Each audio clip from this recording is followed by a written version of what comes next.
Hello friends, welcome to Bhavesh Sir ki class. Today we are going to see video lecture and will enjoy your studies. Okay dear friends, welcome to the new session. I'm writing down few numbers on the board. First number I've written 1, 2, 3, 4. Oh, I'm not teaching you grade 1 or 2. Just understand this very well.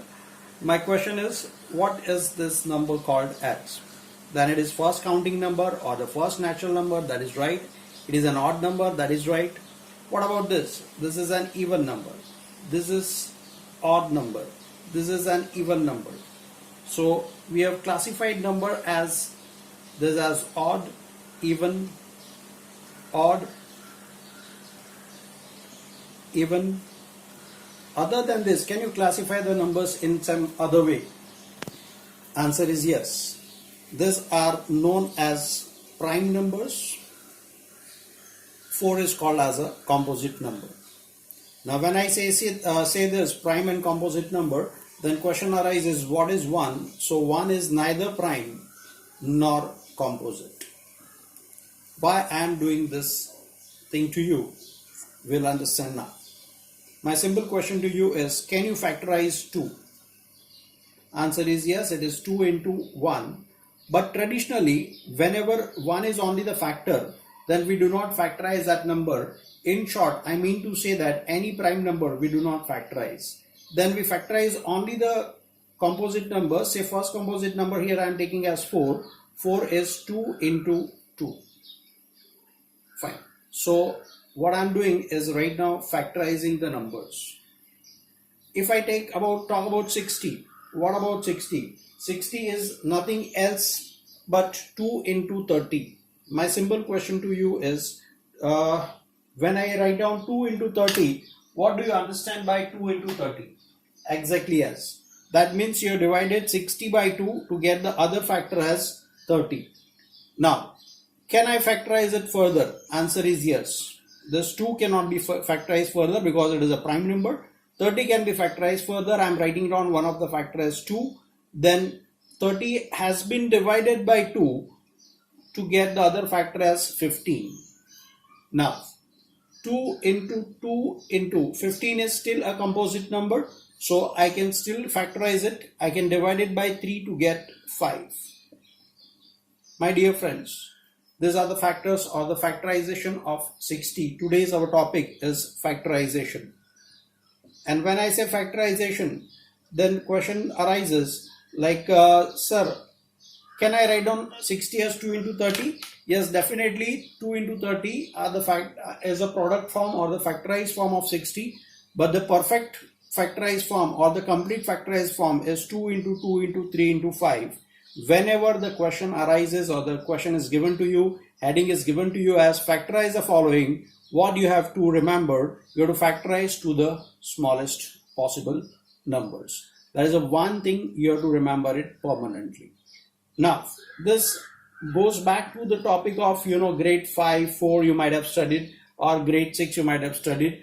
What we are going to do is something else. Suppose if I tell you to factorize 2x plus 3y, these are called as algebraic expression. Till now here we did numbers, now we are factorizing algebraic expression. Question arises, can I factorize this 2x plus 3y?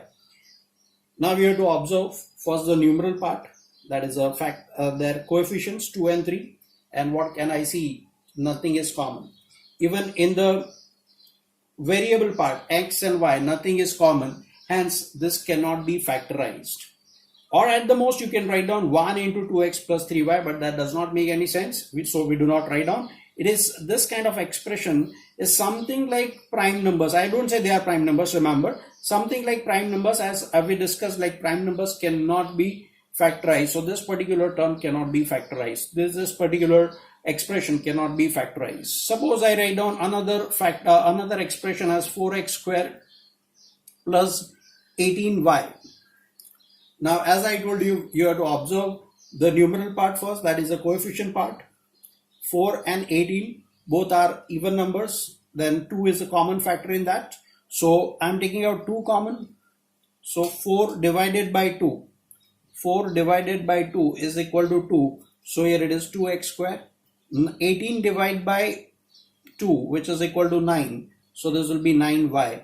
I did not take out anything common from the variable part because none of the variable is common in that. Now you have to understand this very well, what I have done as a rough work. Whenever you are factorizing, which operation comes into play? You have to remember, whenever you are factorizing, which operation comes into play?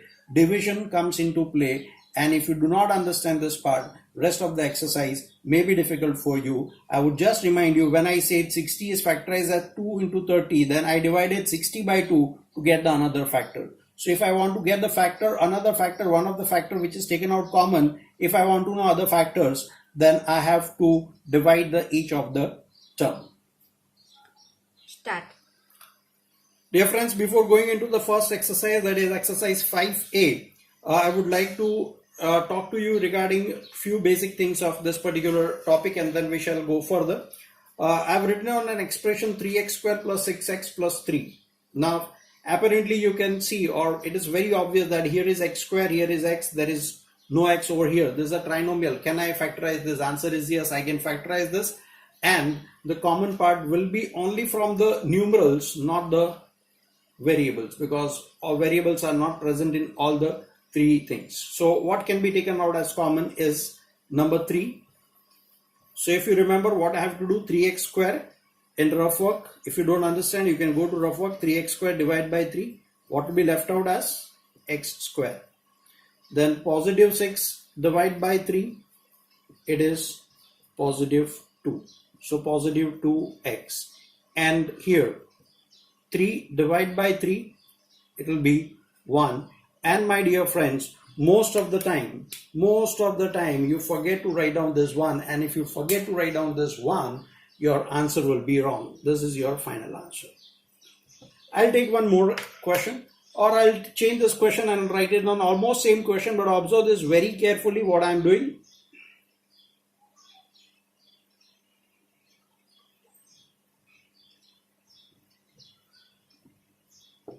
Now, new expression is negative 3x square plus 6x minus 3. What I'm going to do is I'm going to take out negative 3 common. Negative 3 common, you have to be very careful over here. Very, very careful. Negative 3x square divided by negative 3. That will fetch you x square. That is positive x square. And you should not make an error in this. Then 6x divided by negative 3. What happens over here is 6 divided by negative 3 is negative 2. So here it will be negative 2x. And lastly, it will be positive 1. So what is the speciality of this particular question? Second example which I took, the speciality is if you are taking out negative sign common, then remember the sign of each one in the original changes till the bracket exists. Fine, this is the very important step one has to remember. We are going to see exercise 5A. I have written down first question on the board. It says that 2 into bracket 2x minus 3y, bracket close, into another bracket 3x plus 4y, bracket close, minus 6 into 2x minus 3y, bracket close, another bracket x minus y.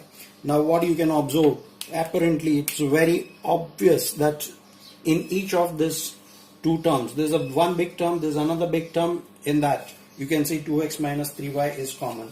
Also here is 2 and here is an even number. So what can I do over here? Of course, you need not write down this in your paper or somewhere. This is for your easier understanding. That 6 can be observed as 2 into 3. Now, if I take out 2 common over here, see what will be taken out common? 2 as well as 2x minus 3y.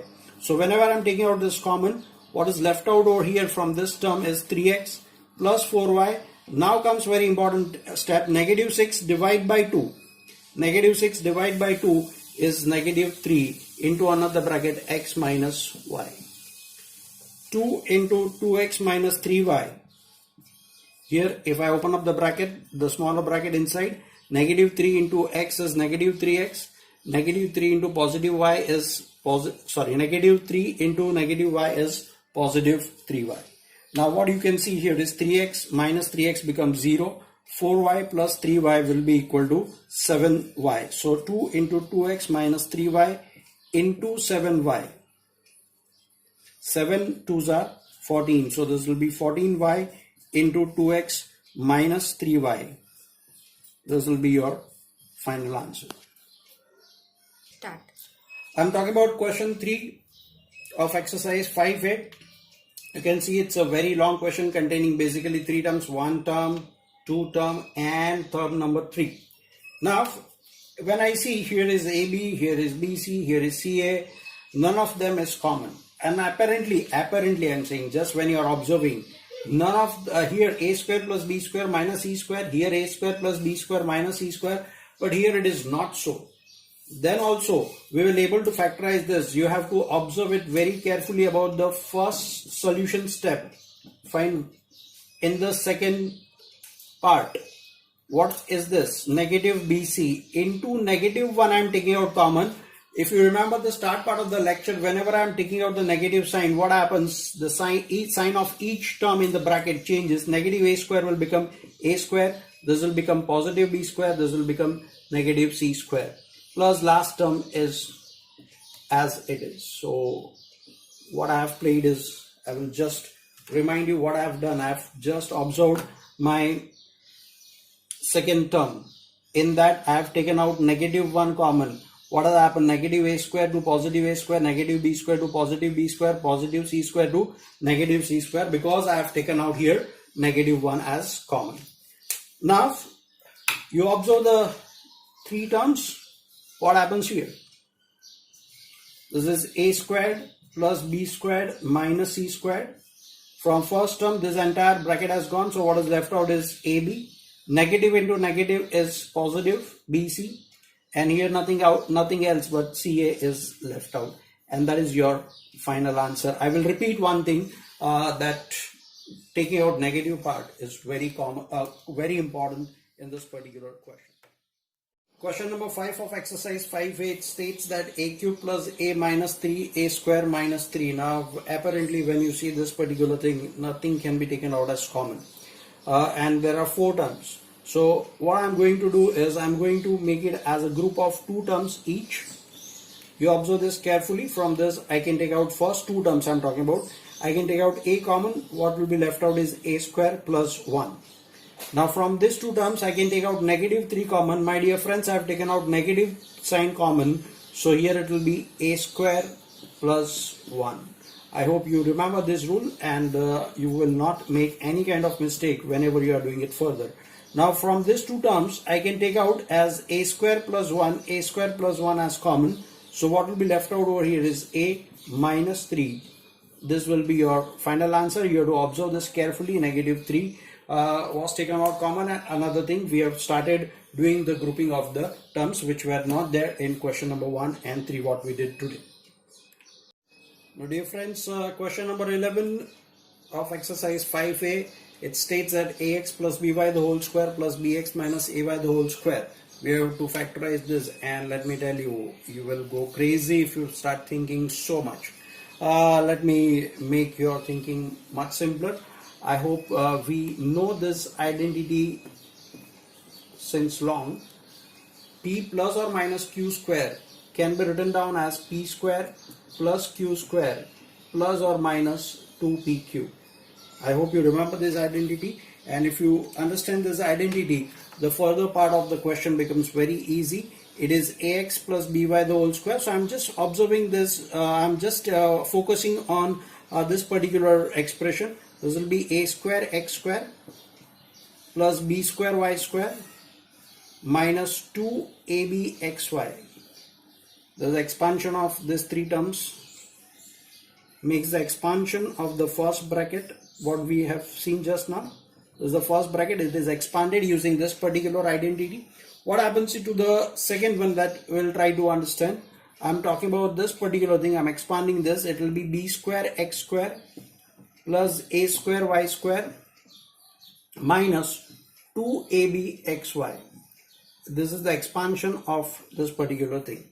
Now after expanding this, what I can observe is this particular term and this particular term. I have made an error in the sign over here. It will be plus, because it was plus over here. It will be plus over here also.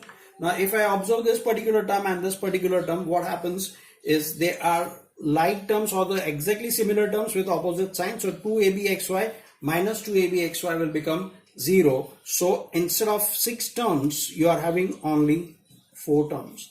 A square x square plus b square x square plus a square y square plus b square y square. Now question arises, sir, what did you do? What I have done is I have just arranged a square b square with x square first, a square b square with y square second. Just a rearrangement as we did in question number 5 few minutes back. Now from these two terms I can take out x square common. What is left out is a square plus b square. From these two terms I can take out y square common. So what is left out is a square plus b square. Now from each of the term we can see a square plus b square is common. What is left out is x square plus y square, and that will be your final answer. Very important, expansion was utilized, or the identity was utilized in this particular question. Rest all the things remains the same. We are going to see question number 16, which states that a square plus 1 over a square minus 2 minus 3a plus 3 over a. Now I hope you remember this identity, a plus 1 upon a the whole square, or here if it is instead of plus there is minus, then we can say a square plus 1 upon a square minus 2. Sir, why are we recalling this particular identity? A question may be there. Now you observe these 3 terms together. Observe these 3 terms together. Instead of these 3 terms, I can write down that as the square of a binomial. That is which binomial? A minus 1 upon a the whole square.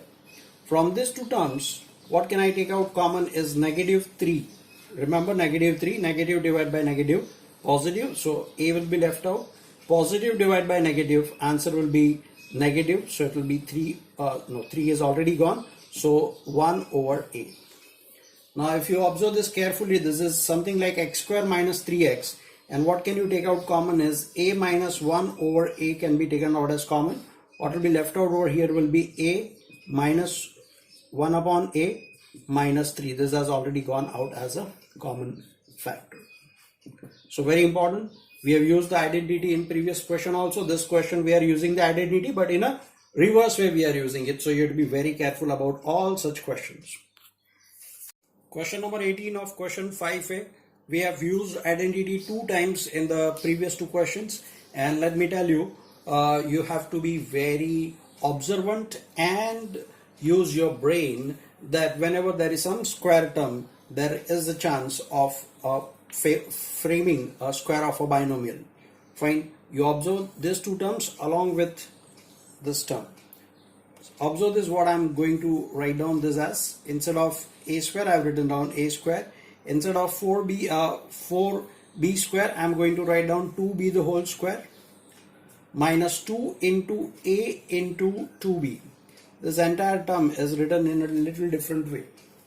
Now if you observe this, this is nothing else but a minus 2b the whole square.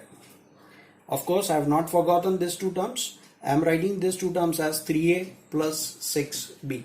From these 2 terms, what can we take out common is very obvious. That is negative 3 I am taking out common. Left out will be a minus 2b. Now if you recall the previous question, I am talking about a minus 2b to be taken out as common. What will be left out in bracket is a minus 2b minus 3. This is your answer. And again, this was, in this case, it was, you were using identity, but the third term was given separately. In previous 2 questions which we discussed, the middle term was, or the one of the term was already involved along with the other 2 terms. So this is the rearrangement, nothing else. Not to worry about such kind of question. You have to be, as I told you, you have to be a bit observant and careful.